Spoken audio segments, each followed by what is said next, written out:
hotel dan apartemen haji dan umroh itu dibanderol 150 miliar. Saya mengundang 15.000 jamaah untuk ikut memiliki hotel tersebut. Program Patungan Usaha adalah sebuah program yang diinisiasi oleh Ustadz Yusuf Mansur untuk memajukan perekonomian umat. 100 berapa begitu belum beres karena data terkontal-kontal, data hilang apa segala. Jadi kita jangan lihat siapa, tapi lihat kita akadnya dulu. Ini sesuai nggak dengan syariat? Jadi dipelajari betul ya? Iya. Jadi jangan sampai jangan sampai istilahnya ngelihat wah ini ngelihat ini nggak kan gitu. Tidak ada seseorang pun istilahnya dalam yang lain ya. Dia lihat seperti ini, ngomongnya seperti ini, tapi ngomongnya bawa-bawa agama. Kadang orang yakin kan gitu. Padahal itu nggak seperti itu. Gitu yang di dalam Al-Quran tidak seperti itu. Akhirnya muncullah syubhat, penyimpangan-penyimpangan.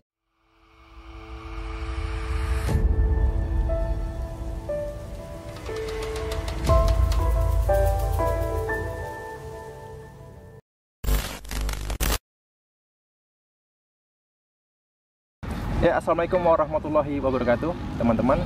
Bagaimana kabarnya? Semoga selalu sehat dan senantiasa dalam lindungan Allah SWT. Kali ini, alhamdulillah, saya kebetulan ya bisa bertatap muka langsung dengan Pak Iwan. Pak Iwan Tony ini adalah selaku dari kuasa hukum dari saudara-saudara kita ya, ibu-ibu yang menggugat Yusuf Mansur ya, dalam perkara dugaan wan prestasi ya, terkait patungan usaha yang digagas oleh Yusuf Mansur ya. Dan yang tergugat itu adalah yang pertama PT Inex Arsindo, yang kedua Yusuf Mansur, yang ketiga Jody Broto Susana Pak ya, di Pengadilan Negeri Tangerang. Dan hasilnya pun hakim memutuskan bahwa perkara ini NO ya, artinya hakim menolak gugatan dari para penggugat ya. Nah, di media-media sekarang ini narasi yang disampaikan itu adalah bahwa Yusuf Mansur menang gitu. Nah, ini kan perlu supaya tidak menjadi salah paham gitu ya. Yang kita tahu bahwa NO itu tidak membuktikan kemenangan dari salah satu pihak Pak ya. Gitu. Nah, ini kebetulan saya bisa berjumpa langsung dengan Pak Iwan Tony. Kita berbincang-bincang dengan Pak Iwan. Assalamualaikum Pak Iwan. Waalaikumsalam warahmatullahi wabarakatuh.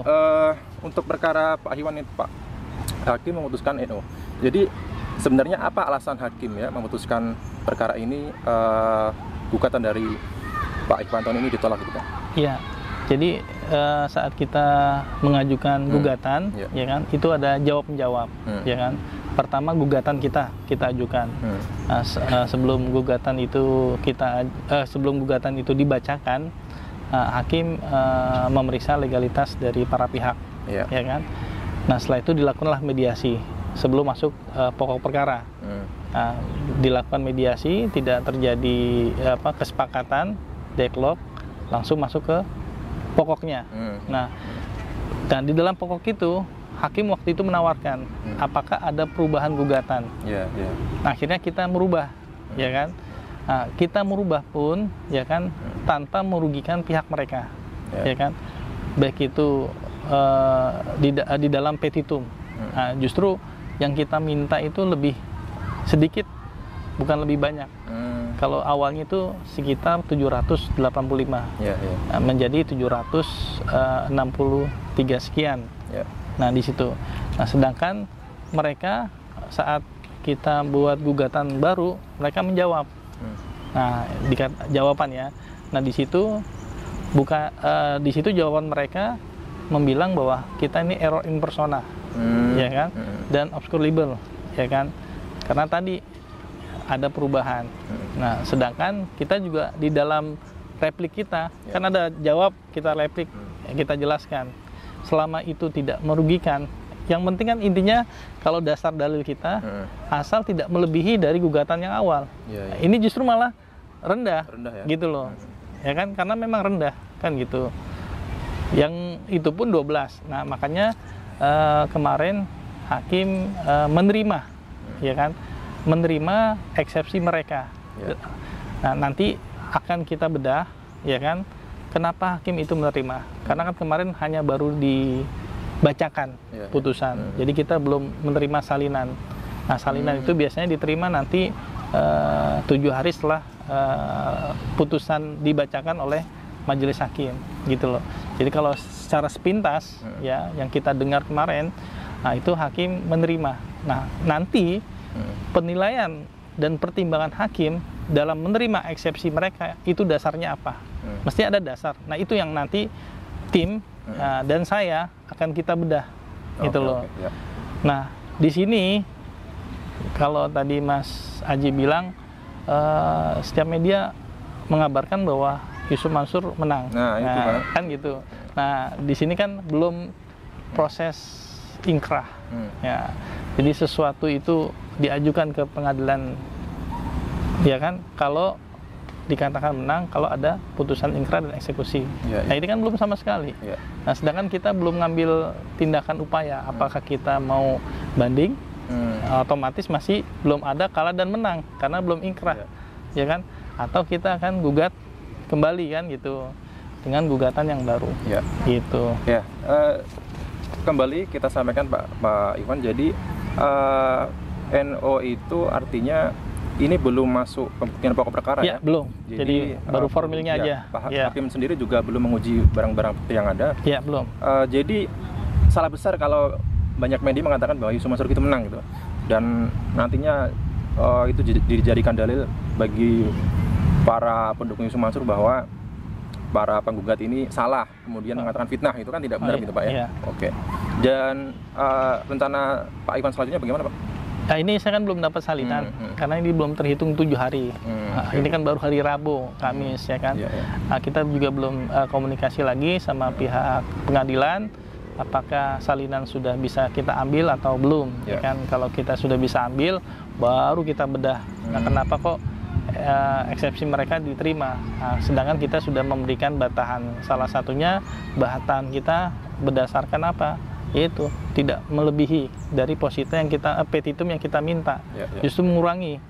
Itu pun perubahan juga istilahnya ditawarkan oleh majelis hakim. Apakah ada perubahan gugatan? Nah, waktu itu kesempatan itu kita ambil, ya kan? Nah, sehingga ada perubahan.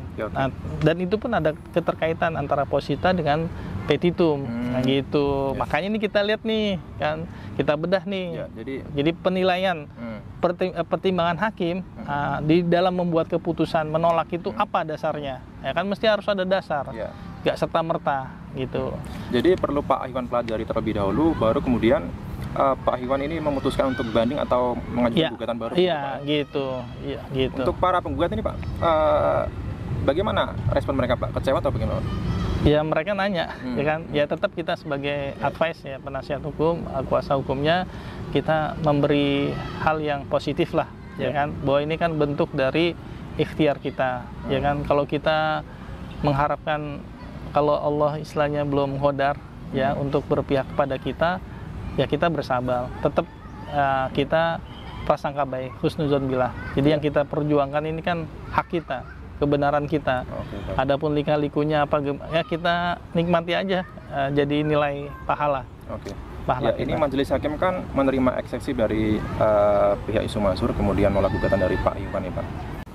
Poin atau dasar apa sebenarnya yang menjadi bukti bahwa Yusuf Mansur itu telah melakukan prestasi Pak?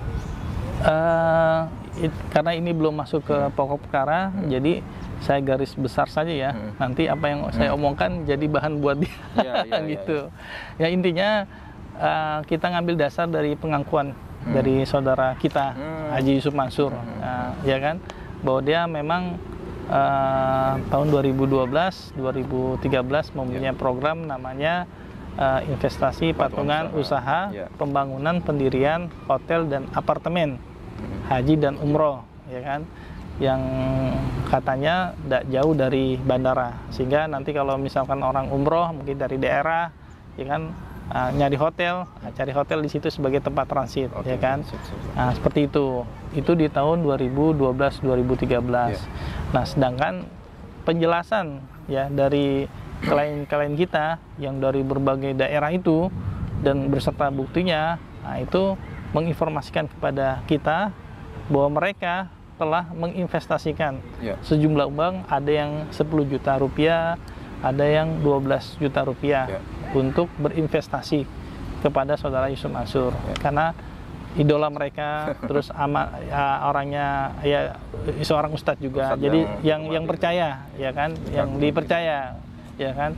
Nah, setelah itu barulah mereka mentransfer, dan buktinya juga ada, bukti transfer ada, bukti dari saudara kita Haji Yusuf Mansur juga ada, berupa sertifikat bahwa itu sebagai bukti bahwa klien kita mengikuti program yang diprakarsai oleh saudara Haji Yusuf Mansur dalam mendirikan dan membangun hotel dan apartemen haji umroh.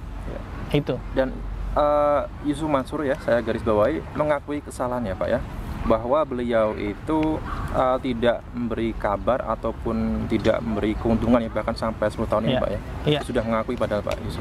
Ya, kalau kita lihat informasi di televisi, nah itu kan sudah ada pengakuan. Memang ada 12, 10 yang belum dibayar, kan bahasanya seperti itu. Memang ada 12, ada 10 yang belum dibayar.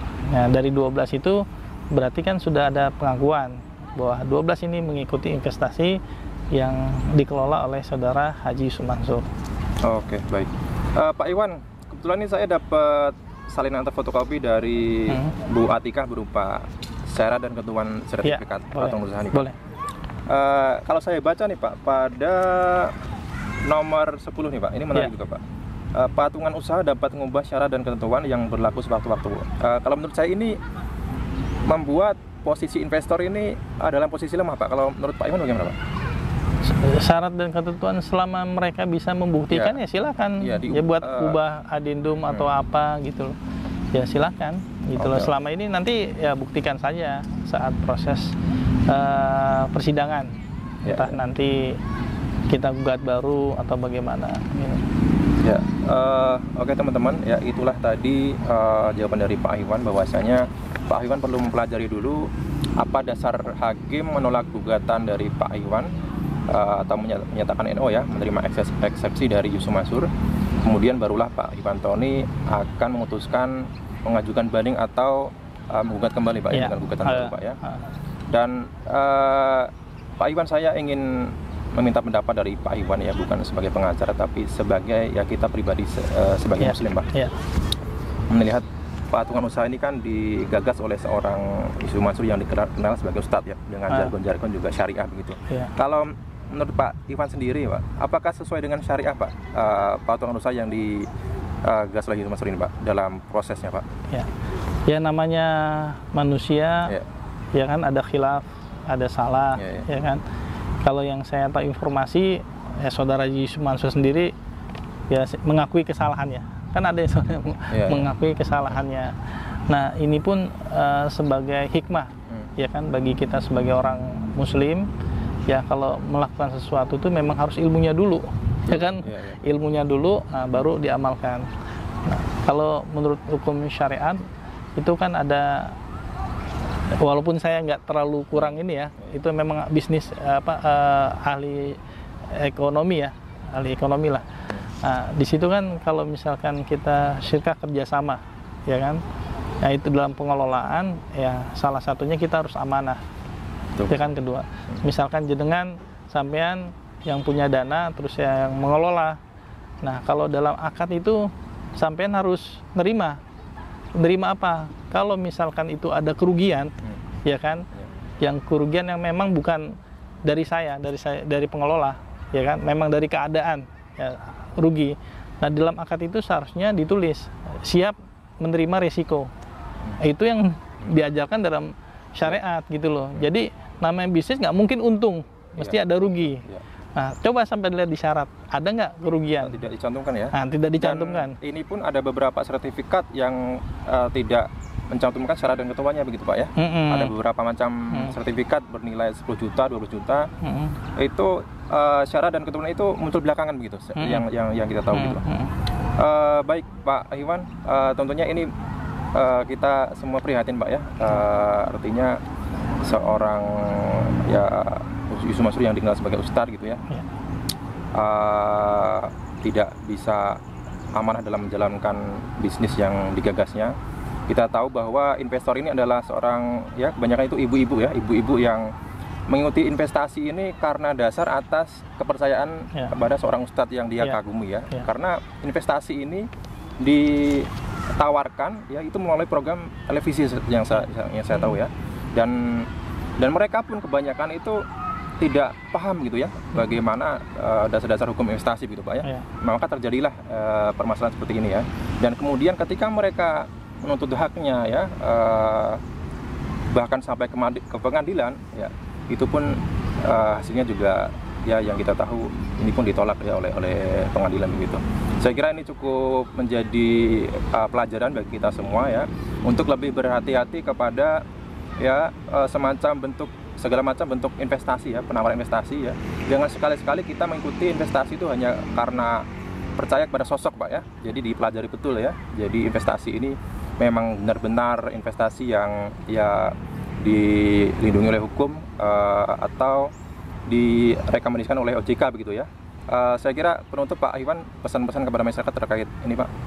Ya itu tadi ya lagi ke masalah akad misalkan kerjasama harus ya kan? Jelas ya awalnya ya. Itu ya harus jelas. Sebenarnya dalam Quran maupun dalam hadis itu kita dikasih panduan dasar.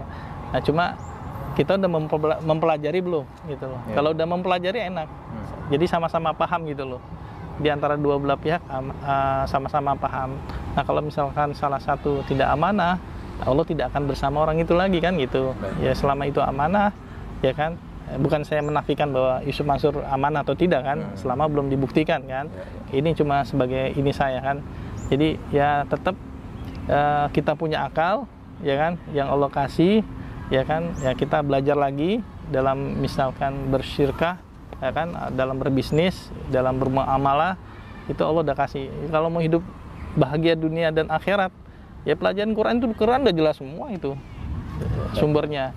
Itu udah semua udah Allah udah maha adil ya, semua yang ada di Quran itu ya seperti itu gitu. Jadi kita jangan lihat siapa tapi lihat kita akadnya dulu, ini sesuai nggak dengan syariat. Jadi dipelajari betul ya. Iya, jadi jangan sampai jangan sampai istilahnya ngelihat wah ini ngelihat ini kan gitu. Ya ada seseorang pun istilahnya dalam yang lain ya, dia lihat seperti ini, ngomongnya seperti ini, tapi ngomongnya bawa-bawa agama. Kadang orang yakin kan gitu.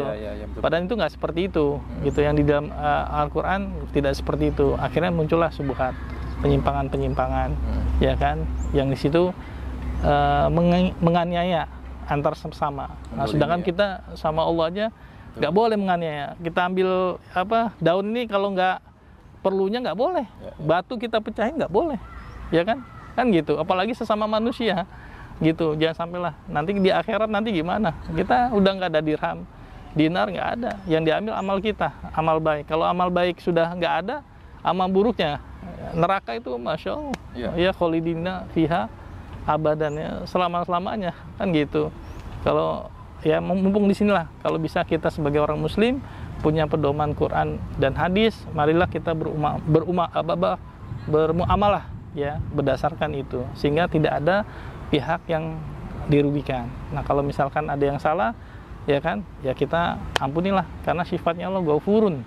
Ghafurun itu sangat pengampun ya kan, saking sangat pengampunnya kalau kita nggak musuh-musuhan nih Senin Kamis itu orang iman kan diampuni kan gitu. Nah Nabi Muhammad pun seperti itu ya, kita sebagai orang iman ya seperti itu. Nah kalau memang ada kesalahan yang di situ kesalahannya memang sudah menyimpang ya kan, sudah menyimpang ya kita harus tegas gitu, nggak boleh tegas gitu loh ya. Oke. Baik Pak Iwan, terima kasih atas waktunya bisa ya berkesempatan bertemu dengan saya dan saya doakan semoga Pak Iwan tetap semangat ya, tetap berjuang dalam memperjuangkan hak-hak para ibu-ibu investor ini ya.